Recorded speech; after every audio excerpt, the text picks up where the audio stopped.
Hello and welcome back to my channel, Old World Soap Shop. I'm Stephanie Ray, owner of Old World Soap Shop, and I have been gone for a while. I've been having fun with my family this summer. My parents came to visit from 35 hours away.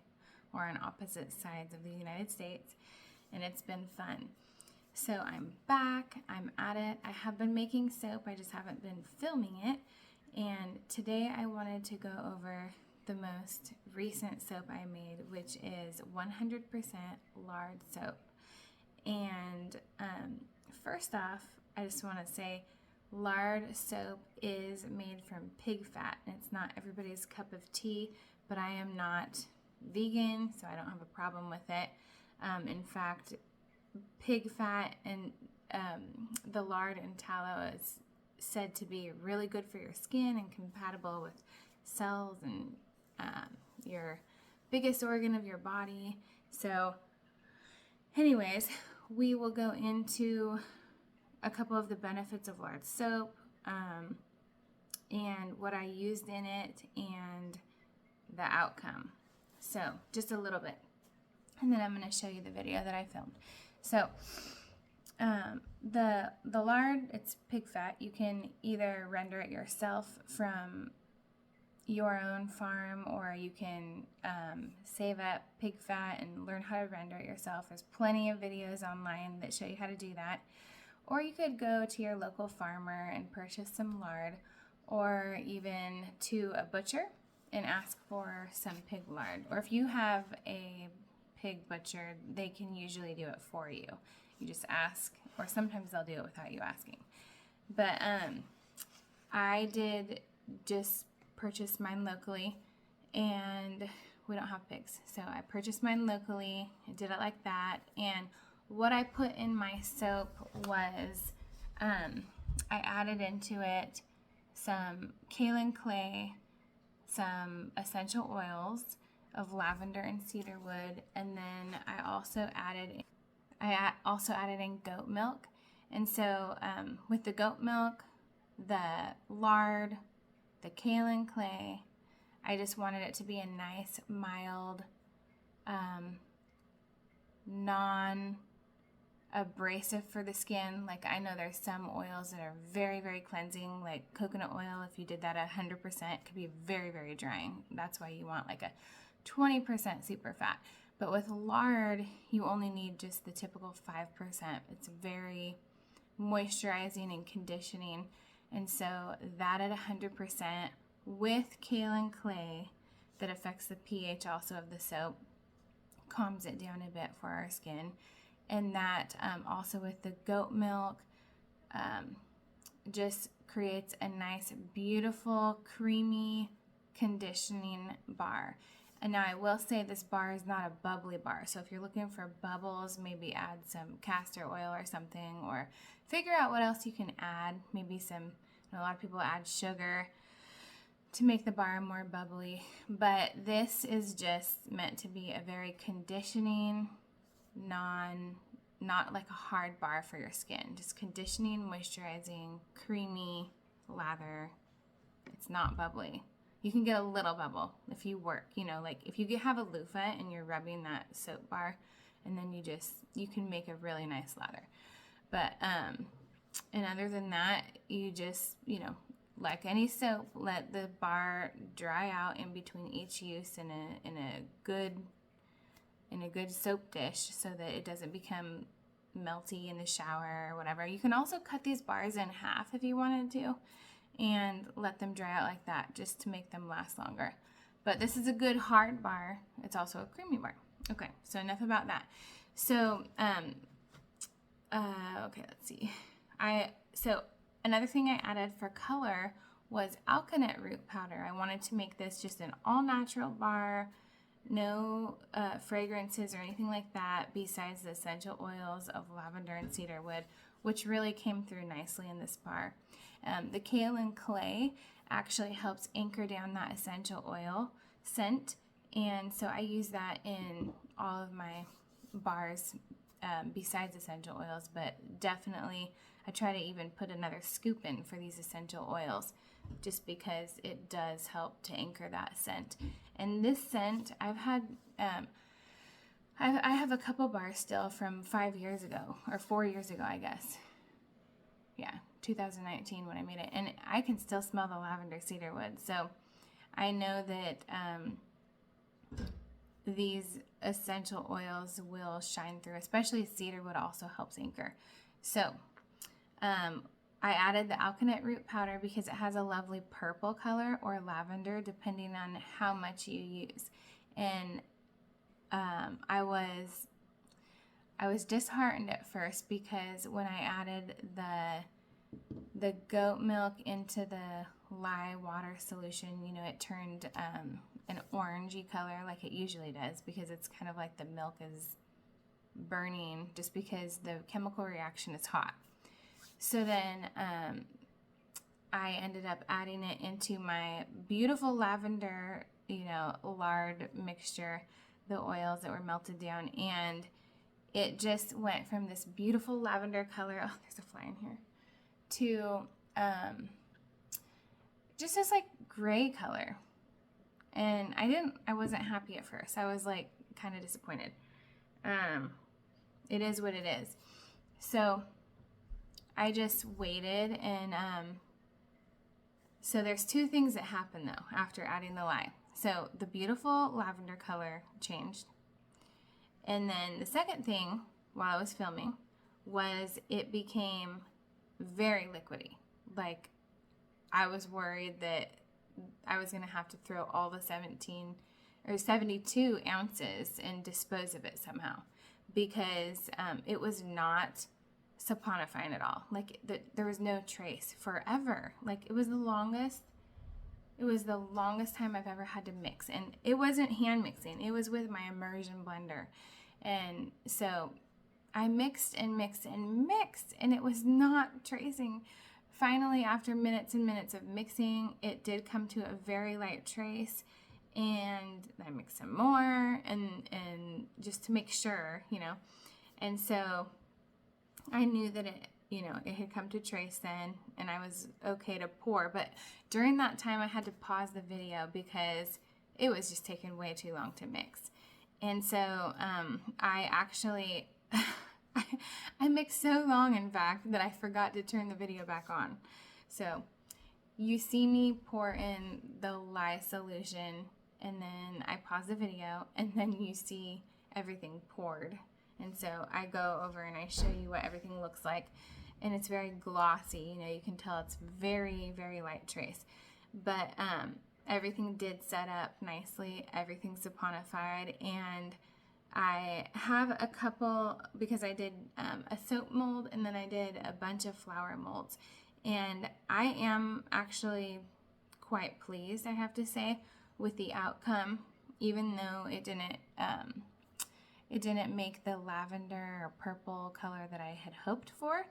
It's almost like it almost looks like cement, you know, just the color is very unique.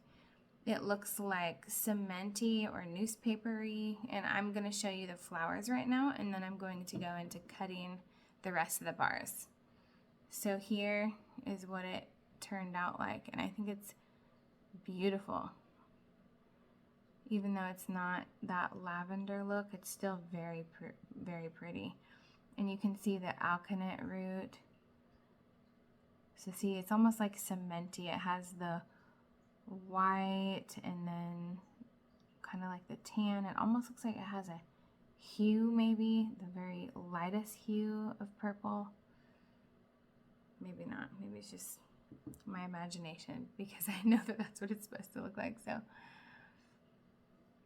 actually, that almost looks tan in the middle there. I think this is supposed to be a zinnia, and here's the sunflower. They came out so nicely, and that was the nice thing about such a light trace also, is that, you know, with a medium or thick trace, you typically get bubbles because you have to kind of pound it down, make sure that it's getting in every single crevice that this has.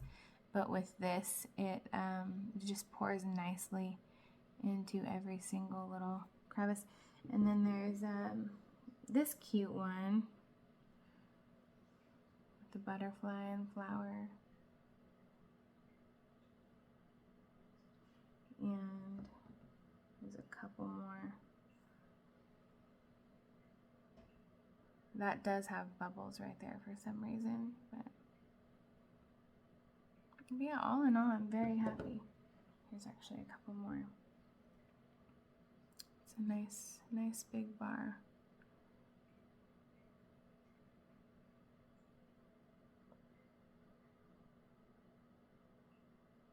So that is what it looks like when you use that combination. And depending on how hot you're soaping at, maybe the color will be different, or depending on, you know, if you use goat's milk, the color may be different even. So there's different factors. People have played with the colors and adding it into the lye solution, or adding it straight into the batter, or, you know, using the same recipe but altering certain things. And the colors, it's amazing how the colors come out differently. All right, so here I'm going to start by measuring out my lye solution mixed in with my goat milk. Those are goat milk ice cubes, and I'm using distilled water to pour into it to make up for the rest of the ounces. And here is my lye sodium hydroxide, just measuring that out.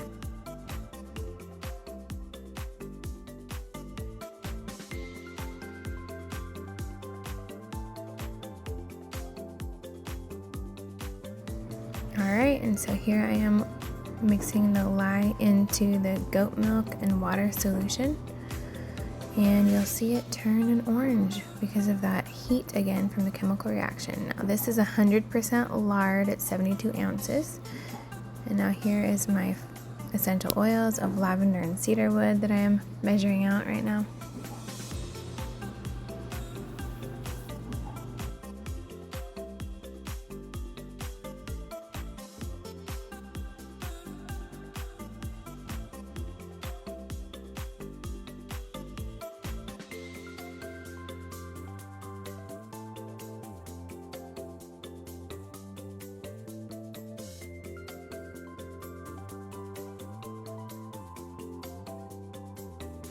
Here I am adding kaolin clay. I think I did about 5 teaspoons.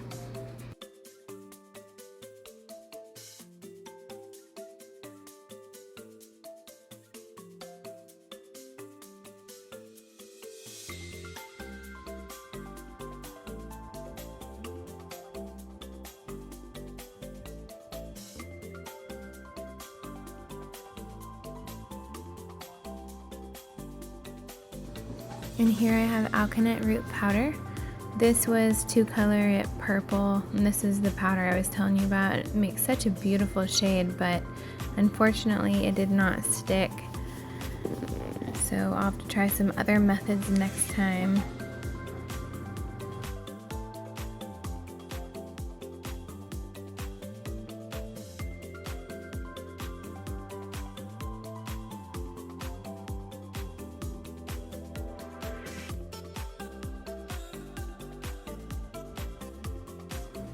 Here my lard is most of the way melted, and I'm just going to, oh, I spilled a little bit. Scrape the sides out, and then I'm going to blend in those last little chunks because it is definitely at above melting point, so you can just take the last little chunks and melt it all together. Now here I am, I'm just going to dump in the essential oils and the kaolin clay and alkanet root powder. Give it one last mix, and then I'm going to blend it all together.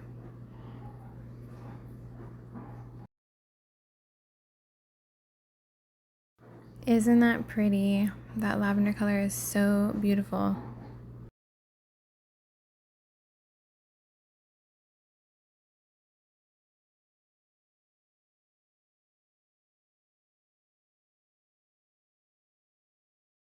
I was just pouring a little bit into that little tub there to kind of has some color contrast in the soap, but unfortunately I wasn't able to do that because of the super liquidy mixture. I just ended up adding it back into the larger mixing bowl because I wasn't sure what was going on at that point. So I just wanted to put it all together and not mess with it really. So now that lye mixture, because of the goat milk soap, or the goat milk, it got a little chunky and it kind of rose to the top. So you probably noticed it looked like a scorched milk on the top, which is pretty much what it was.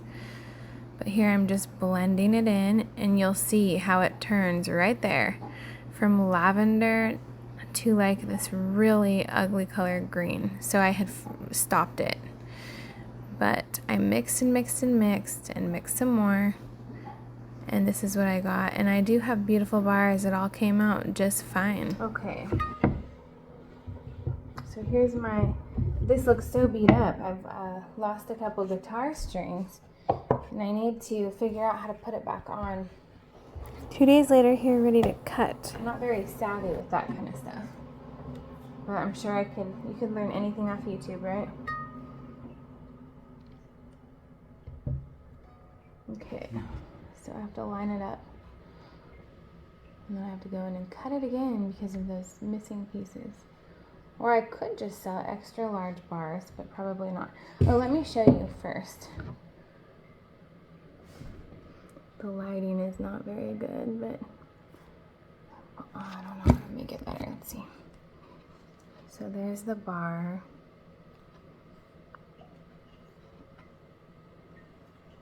All right. It smells amazing. It is so wonderful when your house gets just filled with that lavender cedarwood scent. And it's not overpowering because it's mixed in already.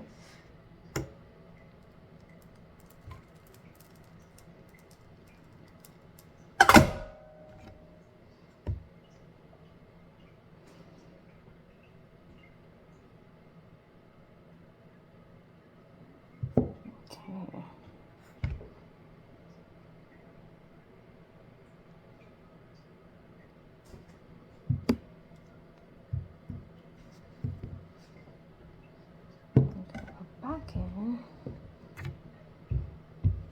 and cut.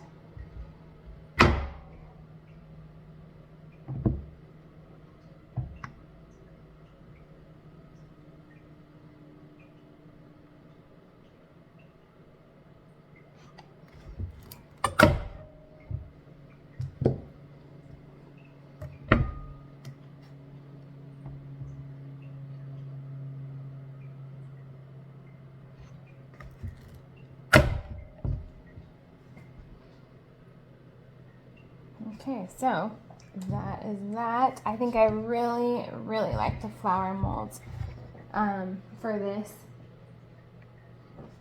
These are definitely my favorite. Those ones are fine, you know, and there's a lot of men or, you know, people who are into the flowers who will like that. Just the plain bar of soap. But I just love the flowers during this time of year. They're so pretty. I'll have to do some colorful ones next.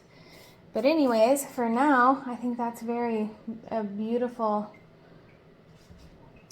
touch to the flowers. Usually mine are colorful, so this is pretty. Okay, well, thank you so much for watching, and we'll see you next time.